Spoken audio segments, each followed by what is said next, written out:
Whether they are controlling a robotic arm or a self-driving car, IoT systems just cannot fail. Most of the time, they are critical, and you cannot afford to have them slow down, lag, or even worse, crash. But how do you guarantee a piece of software deployed on an embedded device will do exactly what it's supposed to do in any circumstances? There are different ways to achieve this, but not many are mathematically proven. Boyd Multerer is coming to the IoT show to tell me everything about formal methods. These are mathematically rigorous techniques for the specification, development, analysis, and verification of software and hardware systems. I'm not making this one up. I found this definition on Wikipedia. It has to be real. Boyd will also share how he is using formal methods to develop a new OS called Kry10 that is going to help us make IoT system deterministic. Expect a fascinating conversation with Boyd.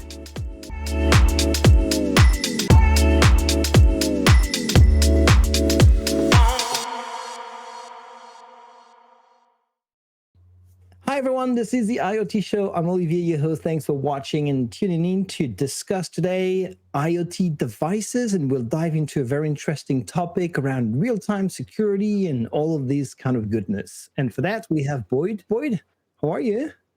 Hi, I'm good. It's good to be here. Well, it's really nice of you to spend the time here on this chat with me, and I'm sure that it's going to be also very instructive for a lot of people here.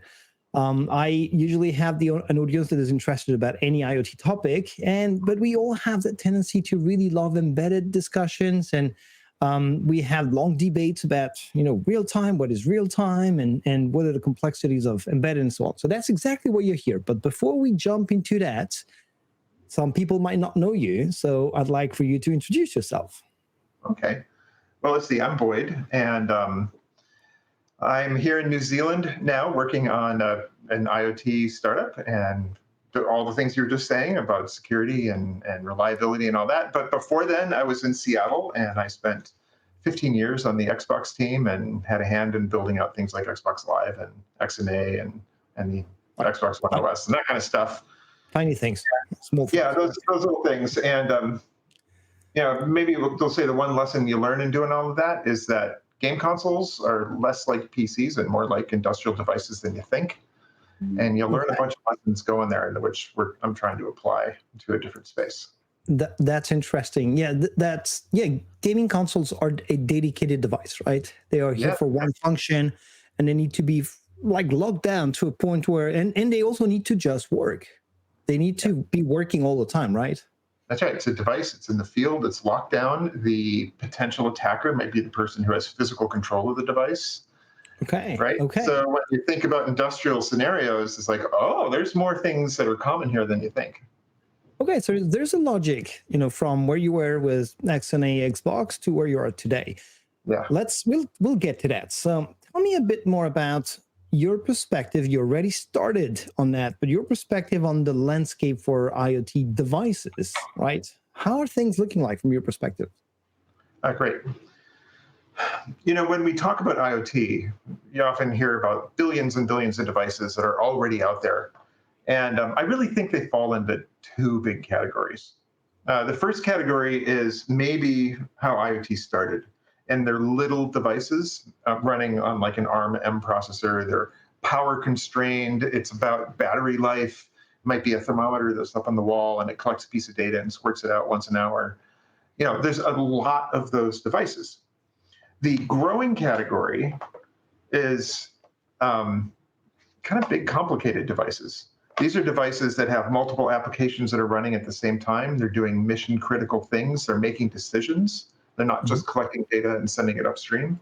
So this could be autonomy. This could be like autonomous tractors or cars. It could be the devices that are running water pumps to a city, or devices that are running the power generation facility that's serving your neighborhood. There's a whole bunch of scenarios of big devices that if there's a failure, you don't really want to pay someone to go hop in a truck and drive for hours to go get to it. But there's also high consequences upon a failure, where it's not reset the machine and start collecting data again. It's, oh boy, someone lost their business or they died because the machine failed. Right. Yeah. So very different categories, and with very different approaches in how you want to deal with them. And connectivity came into play as well, right? Something that in the past was not common, I would say 10, 20 years ago. Devices were to be smart, but not connected, not interconnected as well, right? Yeah. So I know IoT, first one's internet. But what does that really mean in a modern industrial environment where you've got factories that have a network inside and they're running complex processes and you'd like to get, or let's say, carbon emission data out of them, but they're also firewalled. They're in an air gapped environment and they're not actually connected to the public internet. So we're in a quandary where we're used to thinking about the internet, especially if you're coming from normal software, but in industrial systems, you're not. It hasn't happened. They're still air gapped and you can't get the data out. And that's a big problem as we need to manage the challenges ahead of us. So yeah, connectivity is still an open question.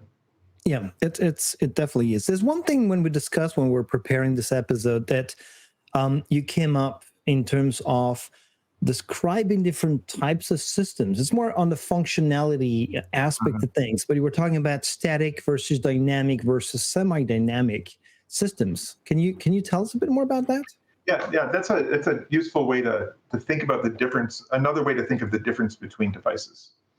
A static device, which is the way I think most of like the ARM-M little IoT devices. You build your software, you put it on there, and it runs, and it doesn't change. It's static in its nature. Maybe you can do a firmware update by going through some external process, but it's heavy and it's not really intended to be dynamically updated and kept alive. Versus your PC or your phone, which is fully dynamic. This device, when it's manufactured and sold, no one has any idea what software it's going to run. Mm-hmm. Right? It could run anything. You can load stuff on and you can bring it up and bring it down. And that's extremely flexible, but has other issues when you're talking about high assurance. You don't want a fully dynamic system if this is a device that really has to stay up. You want to lock it down and you want to have more control. Yeah. So the pattern that we're seeing is something we're calling semi-dynamic, where effectively at any given moment of time, it's running a static system. So in other words, an error or an attack that did take over a piece of software can't change the architecture, can't go and add new software, and it can't change the communication lines. But there are mechanisms that with the right approvals, it can rewrite that architecture and do an update. It just does it at well-defined interface, at well-defined intervals, with well-defined cryptography backing it. Okay. Right, so you go from static to static to static. It's dynamic in a sense, but it's also static in a sense. It's semi-dynamic. It's a way of control. You need a way to control the entropy of that device, right? So you need to be able to not let it live its own life and have users tamper with it from the perspective of installing software and so on, like on dynamic systems, right? Yeah, and yet at the same time, these are complicated machines doing complicated jobs. They will need to be updated. They might be running an AI, and you need to get the latest version of the AI without stopping the function of the actual water pump, right? Yep. So you have to manage the entropy while still being able to keep it fresh. Mm-hmm. I like that you bring in the AI conversation here, because we'll see how, everyone is like all about AI these days, right? If you don't have AI somewhere, you're not in. So we are in. We have AI in this show. Perfect. There you go. So, but that's interesting, because AI models are things that, depending on which device you will deploy it to, will need to be adapted, will need to be changed. Like they are retrained and they're optimized, and so you need to redeploy them. So you need to think about that system no longer, as you were saying, as static, where it's like, hey, if the threshold of the temperature is that, do this. It's not as simple, I would say, anymore, because these systems, as devices, are getting more complicated. So you need to push updates, to the functionality, right? Go ahead. No, the key word that you just said is complicated, or another version of it is complexity. AIs by themselves are highly complex learning machines that can take actions. And anytime you have complexity on a system that can't fail, you have to worry about it. So from our perspective, it's like, go ahead, build your complex AI engine, but I want to put it in a shell that if there's an error, it can't break out of. Interesting. Well, we're starting to get to where we want to go here. I like that. So what are the main challenges that you think are in front of us when it comes to, on one hand, we want to have these devices being more dynamic and less static, but we want to do that in a controlled manner, in a safe and secure manner. So what are the main challenges that you think we're facing here? There's multiple, and there's technical challenges, there's social challenges. Let's start with the technical one. The way we write software is the way we have been writing software, and I mean we as the big collective we, and I'm talking about decades here, is inherently unpredictable. There's a lot of complexity. We test it. We do as much testing as we can, where we do kind of probabilistic. I'm going to throw a bunch of parameters at a function, and if I keep getting the right result out, it's probably going to work for all possible parameters. But there's a big difference between that and having knowledge for sure that it's going to work. Right? So we're using systems and we're using techniques that frankly are from the 90s on systems that have a much higher standard of care today. And this is reflected in some of the social changes where countries like the EU is going to be leading on this. They're changing the legal framework around responsibility and liability for software errors, right? And especially on devices, and especially on things that people depend on. So there's like a changing landscape of what are you responsible for, but also what are the best practices on how you build it. Got it. Yeah. So, and that definitely sounds like the main challenge, because we want to send more functionality, more responsibility on these devices, right? AI is one of them. We want that device to recognize a situation and act on it on its own autonomously. You want this like self-driving car to not run over a person, right? This is a good example of like, hey, we want this like these devices to be autonomous, but yeah, you cannot just like, hope for the best after throwing your code at it. And you need to have some determinism, that is known. And so you talked about something that I'm really very much interested for you to detail here. A term that came often is formal methods, right? So we want to have a code that is deterministic, right? That's one of the definitions for me of a system that is hard real time. I've been doing embedded for a long time. And when people were asking me, what does that mean real time? I was like, it's not a matter of being fast. It's a matter of being deterministic. And depending on the entries, you know what output you're going to have 100% of the time. And so tell me about formal methods and how we are addressing these challenges of making that code predictable. So formal methods, it's not one-to-one related to real time, but they're close cousins. Think of formal methods as, I'll describe it at the high level first, give you the proper definition first, and then the more practical one. The proper definition is you're going to use like proper core mathematics to build a model in the form of proof, like literally a mathematical proof that models out logic. And then you use tools to take your C code or your Rust code or something and to prove that your implementation of the code matches the model that you've built in mathematics, right? It's not testing. It's not testing in the sense that I'm going to throw a bunch of parameters at it. It's testing in the sense that this mathematical model effectively tests all possible parameters at the same time. Right, so everyone's excited about quantum because you can test all possible values for like a crypto key or something. This is a cousin of that. We're using a mathematical proof to show that this piece of logic will have the correct outcome for all possible inputs. Okay. Like, can you illustrate that a bit? Like example, a scenario or an application example of that?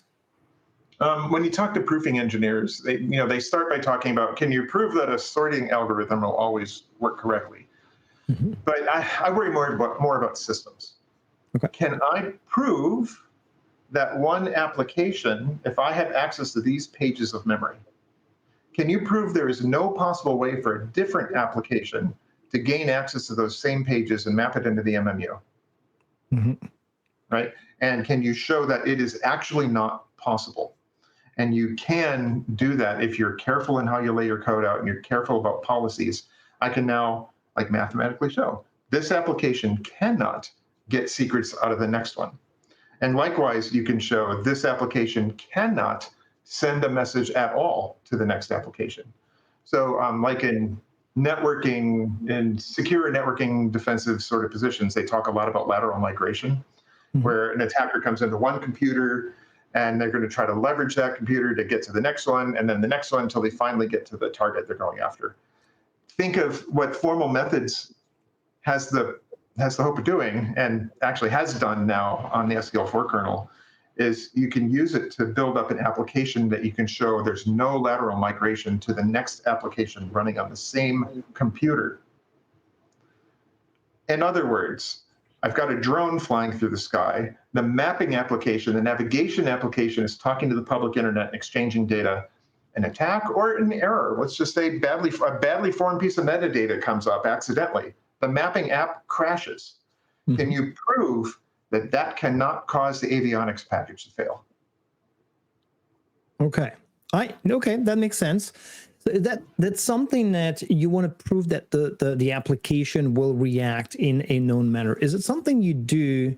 And you'll talk about the application of the concept of formal methods here practically was in the form of Kry10, right? Which is the startup that you are working on, and the product that you're here to describe it more. But I had one question. You were talking about demonstrating that this task, this workload would behave the way it's expected to. Is it on the code itself, or is it on the binary that you would do that test? Is my question even relevant? No, it makes sense. Okay. And the answer is yes. Okay. Look, there's multiple layers.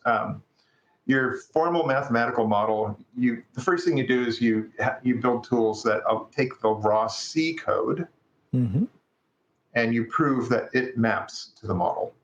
Okay. That's not enough. We know there's a compiler. The compiler may have errors. The compiler may inject attacks. So can you then take the binary output from the compiler, decompile it, build a logical function control flow diagram, and then prove that the binary output's control flow diagram matches the one that is embodied by the C, which you've also proved matches the one that you've described in the proof. Okay. Right. So you get these chain of proofs up and down the stack where you can show that the binary has the same exact control flow. The C code is a literal match of what you described in the mathematics. And then you can write proofs above it to show, hey, there are no buffer overruns. Okay. There are no other types of errors. And basically you get to make claims about your code. It's very, very hard to do. Yeah. But you can't do so it. Potentially that's applicable at all languages out there, right? Because they all trickle down to assembly, C, and then all the other stacks in between. But anyways, that's another topic. I don't want to branch here. I want to go to Kry10 because you're working at applying formal methods to offer a reliable OS. Can I say an OS for IoT devices? OS. Yeah. Think of it as if you could take a step back and say, okay, all the OSs, and I mean all of them, have their roots in the 90s. Right, but Linux and all these things, great decisions were made, and those decisions were made for the chips that were common in the 90s. And you look at the way they're being used in mission-critical devices, and decisions that might be fine for PCs and for servers might not be the right decisions for things that really cannot fail. So what we did was we took a step back and said, well, what are the latest techniques? There have been breakthroughs in formal methods. It's extremely hard to do, but now you can build models of like 10,000 lines of code. And in fact, we use the SEL4 kernel, which is exactly that. It's a kernel which is fully formally proven. And then we're building our system on top of that and also proving out some of that code. So you can effectively build a system for a device, a complex device that's got a bunch of applications. They're in crunchy hard shells that they can't break out of. There's strict lines of communication between them that can't be violated. But it's semi-dynamic, so we can update that on well-known parts and get it right. I don't really have much to say about what runs in the container. That's your code. That AI engine may have flaws, but we need to help make sure that when there is a failure, it doesn't spread to the rest of the system. Got it. That's the way to You think of it. basically run things in control silos. You orchestrate them as well, and the thing that orchestrates them is well known, right? That's Correct. SCL4, and that's Kry10 built on top of it that offers that. Yeah, that's right. Okay, I think I'm getting it, and I love what I'm hearing. Applications. It sounds at first like it's something that is for very secure systems, but we all know that with the rapid growth of AI, we're going to have more and more of these devices. There's questions around privacy. There's questions about safety and security. I think privacy is one important one, right? So, like in terms of people's data and the fact that this data is captured and generated by devices, by sensors. Yeah. So, would you see Kry10 as an application or used in any kind of IoT application, or is there a sweet spot to it? No, I don't see it in every IoT application. I don't see us running on small ARM-M devices. Okay. So it's really not for that thermometer, for that really simple thing that does one job. It's more for the devices that have got some complexity that you want to separate out and manage and control the total amount of risk that you're taking. Okay. I like that you brought up privacy. When I talk about controlling the lines of communications between applications, that's critical for privacy. You may have an app that is collecting a bunch of data sitting right next to an app that is controlling motors and controlling and reading from sensors. How do I know that the data that's been collected doesn't accidentally get sent off to some public internet server? Well, it's not connected to the internet. There is an internet driver and there is communication, but the app with the privacy data isn't connected to it. Or better yet, it is connected to an app which only does encryption, and that one is connected to the internet. So now you can basically prove I've got my data collection, I have my encryption, and I can prove that it cannot get to the internet without being encrypted. Right. So you start to be able to manage your risk and isolate both error zones, security zones, resilience zones, and privacy zones. I like that. I like that a lot. So there's ways for people to learn more about all these concepts on the website, and we'll put the website down there, Kry10.com, and reach out to you guys, in order to have that conversation about their specific needs. Fantastic, Boyd. I'm sure you'll be back, to show us some of that stuff as soon as it's showable, right? So I look forward to that. Me too. Great to be here. Have a good day. Talk to you soon. See you. Bye-bye.